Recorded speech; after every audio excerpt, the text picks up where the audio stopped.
6월 들어서 부임 신방을 하고 있는데요.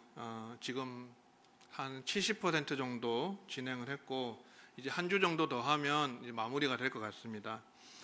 이번에 성도님들 각 가정을 신방하고 방문하면서 처한 형편과 사정들도 알게 되고 또 가정의 기도 제목들도 듣게 되면서 제 마음이 굉장히 간절해지고 뜨거워졌습니다. 성도님들이 이렇게 힘든 상황과 환경 속에서 열심을 내서 주님과 교회를 섬기고 있구나, 그런 것에 대해서 알게 되었습니다. 주일에 한번 교회를 오기 위해서 몇십 분을 또는 1시간 가까이를 운전하시거나 또 대중교통을 번갈아 타면서 환승하면서 그렇게 오시는 분들이 계셨습니다. 하나님의 은혜를 사모하면서 그렇게 교회를 사랑하는 마음을 가지고 오시는 그 마음이 느껴져서 목양에 임하는 제 마음가짐도 새로워지고 옷깃도 여미게 되는 그런 시간을 가지게 되었습니다. 성도님들마다 또 가정마다 오랫동안 기도해 오시던 제목들이 있었습니다. 기도의 제목들이 있었어요. 그런 가장 많은 기도의 제목들은 뭐 당연하겠지만 우리 성도님들, 연세가 많으신 성도님들이 더러 계시기 때문에 건강에 대해서 그런 부분에 대해서 많이 기도를 해오신 것을 보게 되었습니다. 근데 그 당연한 기도 제목인데도 이제 이 기도 제목을 붙잡고 새벽마다 간절하게 주님 앞에 기도해야 되겠다, 아뢰어야 되겠다, 부르짖어야 되겠다 라고 하는 그런 마음도 새롭게 가지게 되었습니다. 그런 결심을 하게 되는데, 이 예전에는 저도 한때는요, 건강을 위해서 기도한다든지 또는 진로를 위해서, 취업을 위해서, 승진을 위해서, 결혼을 위해서, 자녀를 위해서 그렇게 기도하는 것이 마치 뭔가 기복신앙인 것처럼 느껴질 때가 있었습니다. 그렇게 생각했던 적이 있었어요. 그런데 목회를 하면 할수록, 특별히 담임 목회를 하면 할수록, 성도님들의 속사정을 알면 알수록 그것이 기복신앙인지 아닌지는 별 관심이 없어집니다. 이게 기복신앙이냐 아니냐 별로 중요한 게 아니더라고요. 단지 그냥 제 마음속에는 하나님께서 성도님들의 각 가정에 앞길을 열어주시고 자녀들 잘 되고 또 하나님께 앞길 열어주시고 형통하게 되어지고 그런 것을 사모하고 기도할 수밖에 없더라는 것이에요. 그 마음이 간절해지더라는 것입니다. 여러분, 기복신앙 논하기 전에 이거 한번 생각해 봅시다. 하나님이 사람을 지으시고 제일 먼저 하신 일이 뭘까요? 복을 주시는 것이었어요. 창세기 1장 28절에 보면 이렇게 말씀하죠. 생육하고 번성하여 땅에 충만하라, 땅을 정복하라, 모든 생물을 다스리라. 아멘. 하나님께서 복을 주셨어요. 그 복이 생육하고 번성하는 것이에요. 땅을 정복하는 것이에요. 다스리는 것이에요. 다스림. 정복하고 다스리고 많아지고, 이게 하나님께서 처음으로 주신 문화 명령이고 인간에게 하신 복입니다. 주신 복이에요. 하나님께서 우리에게 복을 주시는 하나님이십니다. 그리고 하나님은 우리에게 복 주시기를 기뻐하시는 분이십니다. 여러분, 여기에 대해서 반박하실 수 있는 분 계십니까? 이 명제를 반박해서 틀렸다고 말하실 수 있는 분 계신가요? 하나님은 복의 근원이시고 우리에게 복 주시기를 원하시고 그리고 가장 좋은 것으로 채워주시기를 원하시는 하나님이신데, 여기에 대해서 반박할 수 있는 사람은 아무도 없을 것입니다. 물론 제가 이렇게 설교를 하면은 젊은 분들 중에는 예수님이 복이죠 라고 말하는 분들이 계세요. 저도 옛날에 그렇게 많이 얘기를 하곤 했습니다. 하나님 우리에게 복을 주신다 하면 그 복이 예수님이다, 예수님으로 충분하다라고 말씀하시는 분이 계신데, 물론 예수님이 복입니다. 예수 믿는 것 자체가 복된 일이고 예수님이 진짜 복이죠. 그렇지만 그러면 우리가 이 땅에서 사는 삶은 어떻게 되어도 괜찮으냐, 하나님 과연 그것을 원하시느냐 라고 했을 때 그렇지 않다는 것이에요. 우리가 늘 가난하고 늘 병들고 늘 배고프고 늘 헐벗고 늘 백수로 살고 하나님 그런 삶을 우리에게 원하시겠냐는 것이에요. 아니라는 것이에요. 하나님은 우리 아버지시잖아요. 아버지가 자녀가 잘 되는 것을 바라는 것처럼 하나님께서도 우리가 영적으로만 잘 될 뿐 아니라, 영혼이 잘 될 뿐 아니라 범사가 잘되고 강건하기를 바라시는 하나님이신 줄로 믿으시기 바랍니다. 그래서 요한이서 1장 2절에 이렇게 말하죠. 사도 요한이 가이오에게 이렇게 편지하잖아요. 사랑하는 자여, 내 영혼이 잘됨 같이 내가 범사에 잘되고 강건하기를 내가 간구하노라. 할렐루야. 이게 목자의 마음이에요. 하나님 아버지의 마음이고요. 영혼이 잘됨, 그 영혼이 잘되면 우리가 구원받는 것이고 성령 충만 받는 것이고 날마다 은혜 충만의 삶을 살아가는 것이 영혼이 잘되는 것이죠. 속사람이 강건한 것이에요. 근데 그것만으로 끝내지 아니하였어요.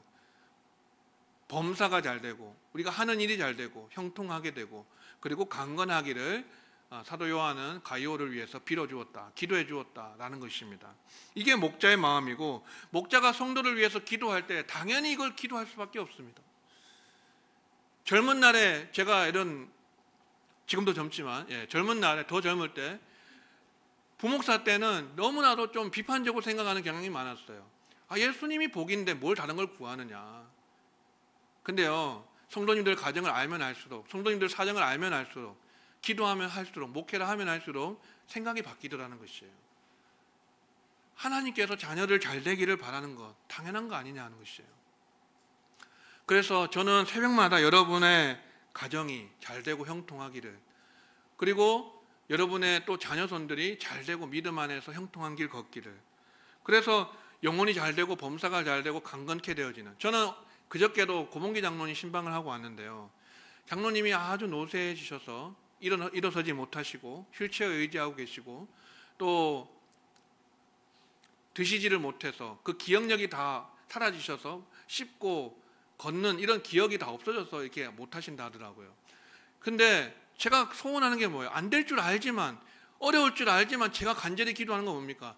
하나님, 장로님 벌떡벌떡 일어나게 해주십시오. 하나님 벌떡 일어나셔서 같이 예배도 드리고 하나님 음식도 잡수시고 회복되셔서 다시 건강해졌으면 좋겠습니다. 그 당연한 기도 아닌가요? 그런 기도가 나올 수밖에 없다는 것입니다. 목자가 성도를 위해서 이런 회복을 위해서, 건강을 위해서 기도하는 것은 기복신앙이라고 말하면 안 되는 것이죠. 우리가 자 여러분, 저는 성도님들의 삶이 잘되고 형통하기를, 또 강건하기를 바라고 원하고 기도합니다. 바라고 원하고 기도해요. 근데 혹시라도 우리의 바람대로 되지 않을 수 있어요. 그거는 하나님 아버지의 뜻이 있기 때문에, 하나님 아버지의 때가 있고 타이밍이 있고 그 시간이 있기 때문에, 하나님의 또 방법이 있기 때문에 우리가 바람대로 그렇게 되지 않을 수 있습니다. 그럼에도 불구하고 주시면 감사하고 안 주셔도 하나님 감사합니다. 그리 아니하실지라도 감사합니다. 그러면 된 것이에요. 그러면 그거는 적어도 기복신앙은 아니라는 것이에요. 하나님은 우리의 아버지이십니다. 하나님 우리 아버지이신데 그 아들 예수 그리스도를 아끼지 않고 십자가에 내어주심으로써 우리를 자녀로 삼으신 아버지 하나님이십니다.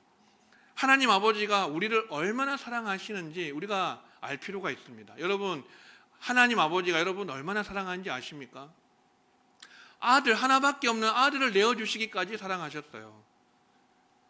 여러분, 사랑받을 짓을 해서 우리가 사랑받고 있습니까?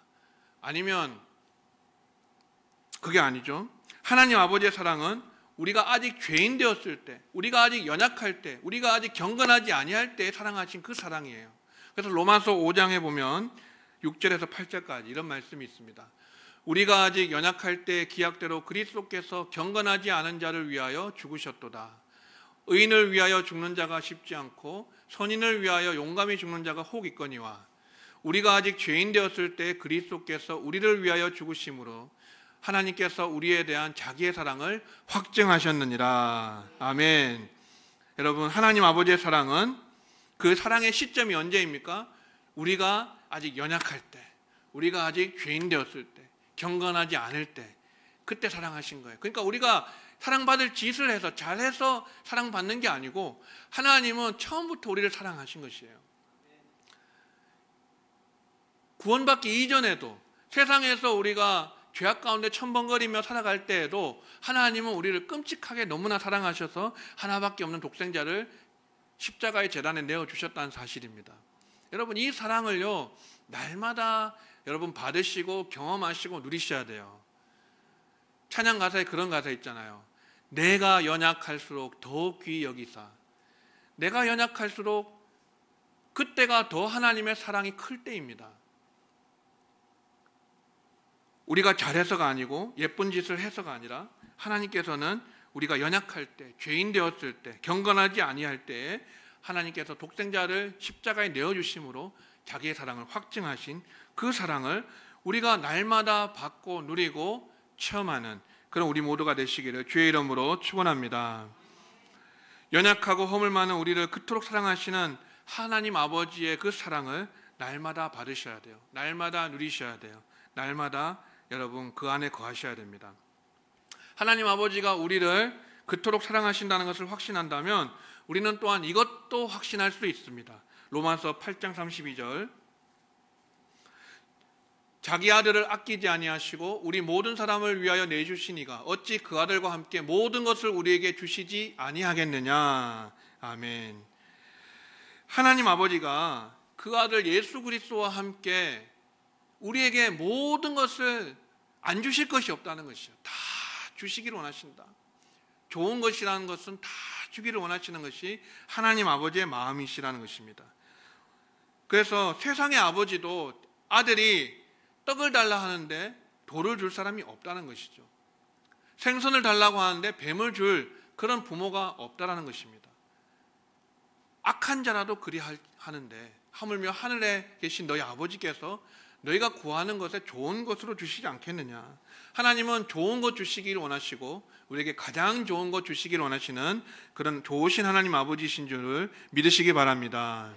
11절 말씀 보시면 너희가 악한 자라도 좋은 것으로 자식에게 줄 줄 알거든 하물며 하늘에 계신 너희 아버지께서 구하는 자에게 좋은 것으로 주시지 않겠느냐. 우리가 구할 때 좋은 것으로, 가장 좋은 것으로 주시는 아버지이심을 믿으시기 바랍니다. 우리가 하나님이 우리에게 주시는 좋은 것을 받으려면 우리가 해야 될 것이 있는데 우리가 기도하는 것이다 라는 것이죠. 주님께서 오늘 우리에게 이렇게 말씀하십니다. 구하라, 찾으라, 두드리라. 구하고 찾고 문을 두드려야 한다. 다른 말로 하면 어떻게 말할 수 있을까요? 너가 무엇이 부족한 것처럼 구해야 된다. 너가 무엇을 잃어버린 것처럼 찾아야 한다. 문이 아예 닫혀져서 안 열리는 것처럼 문을 두드려야 된다라고 말씀하고 계십니다. 우리에게 부족한 것처럼 간절히 구하라고 하시고 잃어버린 것처럼 간절히 찾으라고 말씀하시고 문이 잠겨진 것처럼 간절히 두드리라고 말씀하십니다. 그만한 간절함이 우리에게 있느냐라는 것을 물어봐야 됩니다. 누가 문을 두드릴까요? 누가 찾을까요? 누가 간구할까요? 여러분, 부족한 것이 있는 사람이 간절히 구하게 되고요. 문이 닫혔을 때 문을 두드리게 되고 그리고 잃어버렸을 때 찾게 됩니다. 그래서 이렇게 우리가 간절히 구하고 찾고 두드리면 하나님께서 이렇게 주님께서 세 번이나 말씀하시는 것은 그만한 인내를 가지고 간절히 기도하라는 의미겠죠. 강조법이라고 할 수 있겠죠. 그래서 이 기도가 한 번에 그치는 것이 아니고 두 번에 그치는 것이 아니라 계속해서 하나님께서 우리에게 인내를 가지고 끈질기게 기도하라고 말씀하시고 또 세 번에서 반복해서 응답을 주신 것은 무엇입니까? 그만한 기도의 응답의 확실함을 얘기하는 것입니다. 간절히 기도하고 그리고 그 간절한 기도에는 반드시 응답하신다. 세 번이나 응답을 약속하신 거예요. 받을 것이고 찾을 것이고 열려질 것이다 라고 말씀하신 것이죠. 하나님께서 우리의 모든 필요에 부족한 것을 알고 계십니다. 여러분, 우리의 아버지신 하나님께서 왜 모르시겠어요? 우리에게 부족한 것을 다 알고 계십니다. 뭐가 필요한지, 뭐가 부족한지, 무엇을 하나님이 채워주셔야 되는지를 간구하기 전에, 기도하기 전에 하나님은 그것을 알고 계십니다. 아버지이기 때문에 그렇습니다. 우리의 좋으신 아버지이기 때문에. 그래서 하나님 아버지께서 우리에게 언제나 좋은 것을 주시길 원하시는데 그러면 우리는 왜 기도해야 될까? 왜 기도해야 될까? 하나님 아버지가 기도하기 전에 이미 우리에게 필요한 것을 알고 계신다 하셨는데 왜 기도해야 되는 것일까요? 사실 우리가 기도하지 않아도 그때그때마다 하나님께서 우리에게 필요한 것들을 공급해 주고 계셨습니다. 여러분이 느끼든 느끼지 않든 하나님 아버지께서 우리에게 필요한 것을 그때그때마다 공급해주고 계셨어요. 그런데 만약에 우리가 기도하지 않고 이런 것들이 이루어진다면, 내가 받게 된다면 어떻게 생각하겠습니까? 아, 그래도 내가 열심히 살았구나. 그래도 내가 잘했구나.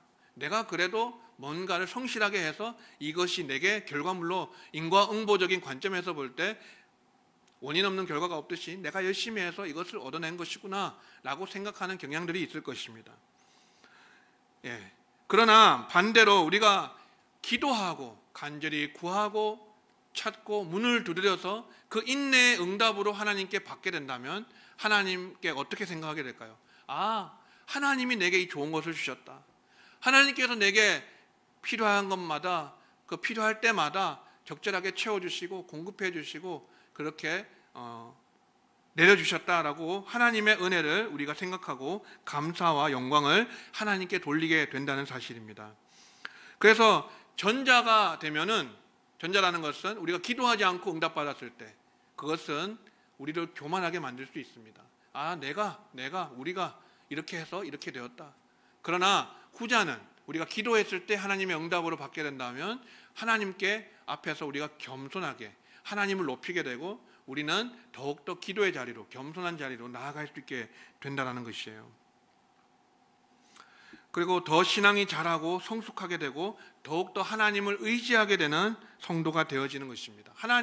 주님은 우리에게 구하라, 찾으라, 두드리라고 했을 때는 이런 것을 어느 정도 의도하셨다라고 볼 수 있습니다. 기도를 통해서 하나님께 더 가까이 나가게 되고 기도를 통해서 하나님을 더 의지하게 되고 기도 응답을 받으면서 더 신앙이 견고하고 성숙해지고 튼튼하게 되어진다는 것을 우리 주님 아시기 때문에 그것을 우리에게 의도하셨다라고 생각해 볼 수 있어요. 여러분, 우리에게 기도하라고 하시는데요, 간절히 기도하라고 하십니다. 구하고 찾고 문을 두드리라. 기도해 보지 않고도 안 된다는 말 하지 말라는 것이에요. 나는 아무리 해도 안 된다. 기도해 보지 않고 그런 말 하면 안 된다는 것입니다. 여러분, 선교지 중에 아프리카가 있잖아요. 아프리카의 그 아이들 한번 상상해 보세요. 어떤 선교사님이, 피터라고 하는 이름을 가진 선교사님이 아프리카에 갔습니다. 자기가 선교하는 지에 가면은, 그 마을에 가면은 아이들이 얼굴은 새까맣고 눈하고 이빨만 하얀 그 아이들이 몰려듭니다. 그러면서 선교사님 이름을 부르면서 달려드는 거예요. 피터, 피터, 피터 하면서 달려들어요. 막 모여드는 거예요.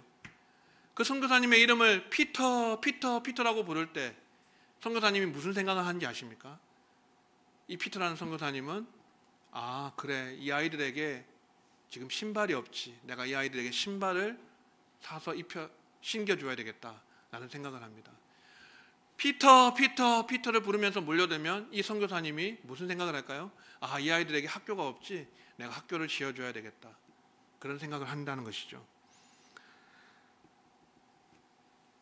여러분, 이 아이들에게 무엇이 필요한지 선교사님은 잘 알고 있습니다. 그 필요를 알고 있어요.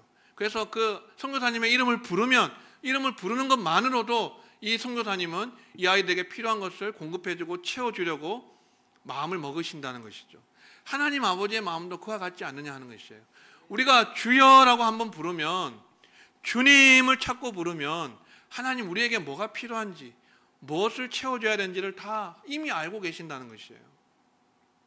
그러면 하나하나 신발이 필요하면 신발을 신겨주고, 학교가 필요하면 학교를 지어주고, 병원이 필요하면 병원을 지어주고, 그 선교사님이 하는 일처럼 여러분, 하나님 아버지가 우리가 주여 한번 부를 때 우리 속에서 올라오는 그 탄식이 있잖아요.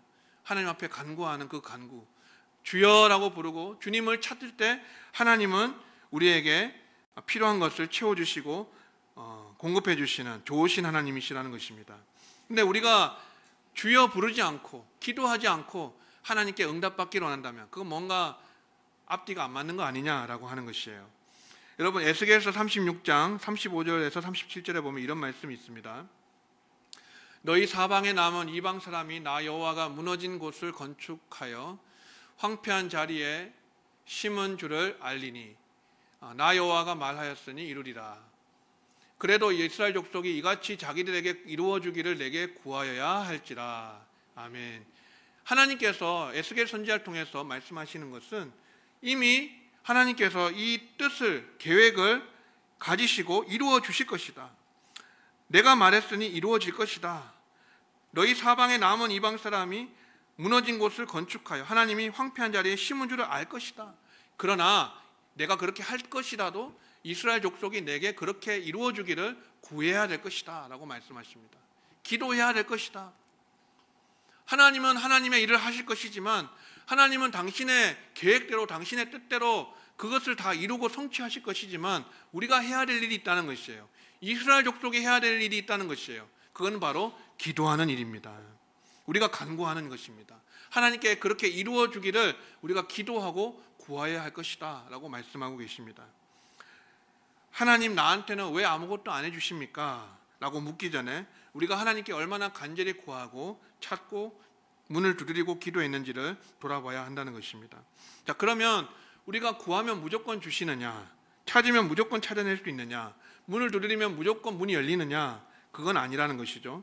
요한복음 15장 7절에 보면 너희가 내 안에 거하고 내 말이 너희 안에 거하면 무엇이든지 원하는 대로 구하라. 그리하면 이루리라. 아멘. 여기 조건이 있어요. 무엇이든지 원하는 대로 구하면 이루는데 그 앞에 조건이 뭡니까? 내 안에 거하고 내 말이 너희 안에 거하면. 다시 말해서 내 뜻과 주님의 뜻이 하나가 되면, 내가 주님과 일치가 되고 연합이 되어지면 무엇이든지 원하는 대로 구하면 이루어진다라는 것입니다. 그래서 하나님 아버지의 뜻대로 기도하는 것, 하나님 아버지의 그 마음을 따라서 기도하는 그 간구에 하나님은 응답해 주신다라는 것이죠. 요한일서 5장 14절에도 보시면 이렇게 말씀하죠. 그를 향하여 우리가 가진 바 담대함이 이것이니 그의 뜻대로 무엇을 구하면 들으심이라. 아멘. 그의 뜻대로 무엇을 구하면 들으신다. 하나님의 뜻대로 간구하는 그 기도에 하나님께서 들어주신다 라고 응답해 주신다라고 말씀하고 있습니다. 이건 너무 흔한 예화입니다. 어린 자녀가 부모에게 칼을 달라고 할 때 줄 부모는 없다라는 것이죠. 부모의 뜻이 아닌 것입니다. 자녀가 조금 더 성장하고 칼을 다룰 수 있는 그 나이가 되었을 때야 비로소 칼을 준다는 것이죠. 그러니까 하나님의 때가 있고 하나님의 방법이 있습니다.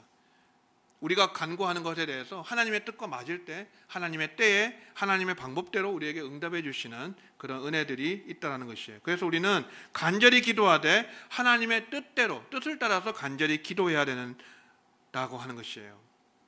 사랑하는 성도 여러분, 우리가 기도하면 좋으신 우리 하나님 아버지, 우리에게 좋은 것을 주시는, 또 가장 좋은 것을 주시는 하나님 아버지인 줄로 믿으시기 바랍니다. 언제나 가장 좋은 것 주시기를 원하세요. 제가 어릴 때 아버지에게 아빠 나 500원만 줘라고 하면 아버지는 얼마 주실까요? 1,000원 주고 2,000원 주십니다.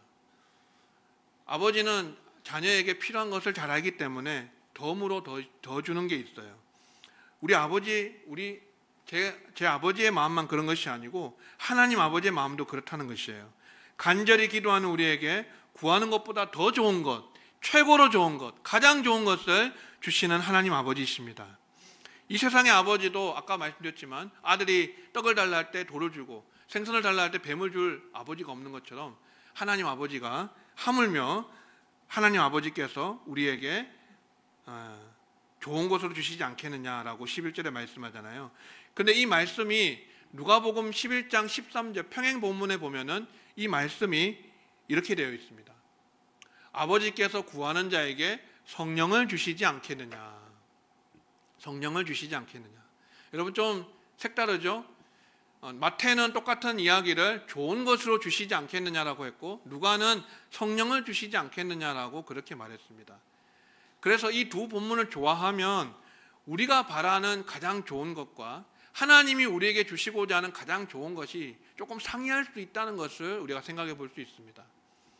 하나님 아버지는 우리에게 주려고 하시는 가장 좋은 선물이 뭐라고요? 성령이라는 거예요. 성령이시다. 성령 충만을 우리에게 주는 것을 가장 기뻐하신다. 가장 즐거워하시고 좋아하신다는 것이에요. 그렇다고 해서 하나님께서 우리가 구하는 영혼이 잘됨 같이 범사가 잘되고 강건한 이런 이 세상에서 필요한 것들을 하나님께서 무시하시느냐 그런 거 아닙니다. 그런 것들도 다 하나님께서 주시기를 원하시고 공급하시고 때에 따라서 적절하게 주시는데 그런데 하나님께서 궁극적으로 우리에게 주시려는 가장 최고의 선물은 성령이라는 거예요. 성령.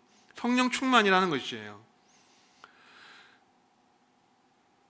가장 완벽한 응답이고 가장 만족스러운 응답이고 가장 귀한 선물이 바로 성령이시다. 왜냐하면 여러분, 성령 충만을 받으면 우리의 내면이 변화되기 때문이에요. 다른 것들은 다 환경을 변화시키고 환경에 부족한 것을 채워주는 외형적인 것들이라고 한다면은, 성령을 주시는 이유는, 성령 충만을 주시는, 응답을 주시는 것은 우리에게 내적인 변화를 일으켜 주시거든요. 성령의 지배를 받으면 어떻게 됩니까? 우리의 심령이 변화가 되게 돼요. 그리 아니하실지라도 감사하게 되고, 그럼에도 불구하고 감사하게 되고, 우리가 내면이 바뀌게 되면 어떤 문제도 문제로 남지 않습니다. 내게 문제가 여전히 있고 내게 어려움이 여전히 있다 할지라도 성령 충만한 사람은 그것을 돌파해낼 수 있는 힘을 얻어요. 그걸 이겨나갈 수 있는 힘을 공급받습니다. 그 힘이 성령에게 있습니다. 그 성령님께서 우리에게 그것을 이길 수 있고 넉넉하게 문제가 문제되지 않는, 넘어가는, 자연스럽게 그 문제를 넘어갈 수 있는 그런 내면을, 우리의 내면을 바꿔주시기 때문에 우리가 이 성령 충만, 가장 하나님께서 주시는 좋은 선물이다, 가장 완벽한 응답이다, 가장 만족스러운 응답이라는 것을 우리가 생각할 수 있어야 되겠습니다. 사랑하는 성도 여러분, 우리가 많은 것을 구하고 찾고 두드릴 수 있습니다. 그것도 하시고요, 가장 중요한 선물, 가장 중요한 것, 가장 좋은 것, 바로 성령 충만을 사모하고 구하시는 우리 성도님들 되시기를 바랍니다. 성령 충만하시면 모든 문제들이 문제가 되지 않는 그런 은혜를 베풀어 주신다는 것이에요. 우리의 마음과 내면이 변화되기 때문에 문제가 자연스럽게 해결되는 것입니다. 여러분, 한 주간도 여러분 열심히 구하고 찾고 문을 두드리시는 한 주가 되시되, 여러분이 필요한 것, 구하는 것, 그거 절대 기복신앙 아닙니다. 하나님보다 하나님이 주시는 복을 더 사랑할 때, 그것이 기복신앙이지, 하나님을 사랑하면서 하나님께, 자녀가 하나님 아버지께 필요한 것 이것저것 간구하고 호소하는 것은 절대 기복신앙 아니에요. 여러분, 마음껏 구하세요. 마음껏 간구하시고, 그러나 주의 뜻대로 간구하시고 주의 뜻대로 기도하십시오. 그리고 가장 좋은 선물인 성령 충만을 구하시고, 그로 인해서 여러분의 삶이 더욱더 복되고 여러분의 내면이 변화되어서 하나님께서 어떠한 환경 속에 처하게 하신다 할지라도 감사하고 돌파해낼 수 있는 그런 믿음에 승리하는 모든 성도님들 되시기를 주의 이름으로 축원합니다.